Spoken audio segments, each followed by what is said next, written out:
So there he actually softened through the jawline again, and he was able to drop his jaw while I was holding the foot, which is a really nice change. And I reward him by rubbing its face and rubbing through the part of the neck that actually softened.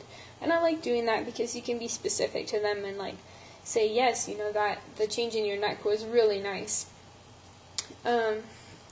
So again, lowering the head, but his ears are still back, which is frustration. That the ear position where it's neither flat back against the neck nor relaxed and halfway back, that's anxiety about the situation and frustration over not feeling like he can really win the treat. He doesn't know what the right answer is. He has a good idea what it is, but he doesn't like that option. So as you watch his ears, as soon as his ears can be like half forward and half back and relatively soft, that's when you'll see him start to be able to handle having me hold on to his foot. So I'm just waiting here a minute to see what he's going to do next. Putting the head down and sniffing the ground is good because as the head comes down, he will start to relax. And he's licking and chewing there, which is a nice change as well. But he's still wiggling, and that just comes from just not really being comfortable with the situation. He kind of wants to leave, he kind of wants to escape, and that's what the prancing is about.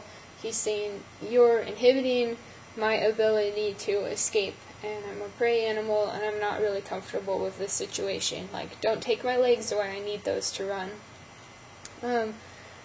Right there where he's tipping the chin and he has his mouth tight and his ears somewhat back, that's again frustration, but when you add it with the pawing, it's definitely a little bit of annoyance on his part.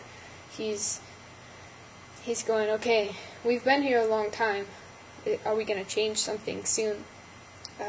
But, you know, it does get worse before it gets better, so I just keep working with him on it. So that was good ear position right there. That time that I picked up the foot, his ears were half forward and half back. And I like to have one ear forward and one ear back because I don't like to take all of the horse's attention. Because if you take all of the horse's attention, things are more liable to surprise them because they're so focused on you. But if you take only half of their attention, they can look where they're going and be perceptive regarding the environment and say, you know, hey, up there, I noticed something in the road ahead that I'm not really sure about. What do you think we should do?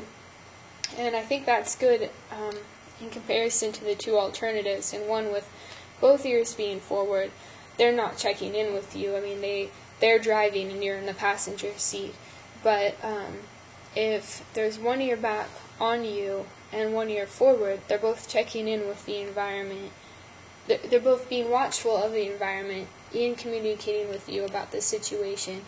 And so that's kind of like in driver's ed where each one of you has a steering wheel. So there he's doing a lot better. One ear was partway forward and one ear was partway back, which corresponds with a significant improvement in his ability to let me handle his foot.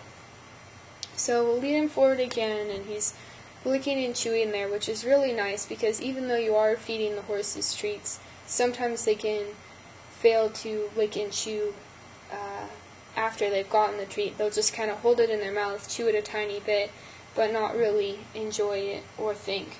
So again, nice change in the ears. And I'm actually able now to hold his foot and reward him at the same time. And the reason that I can do that is when his ears changed and relaxed,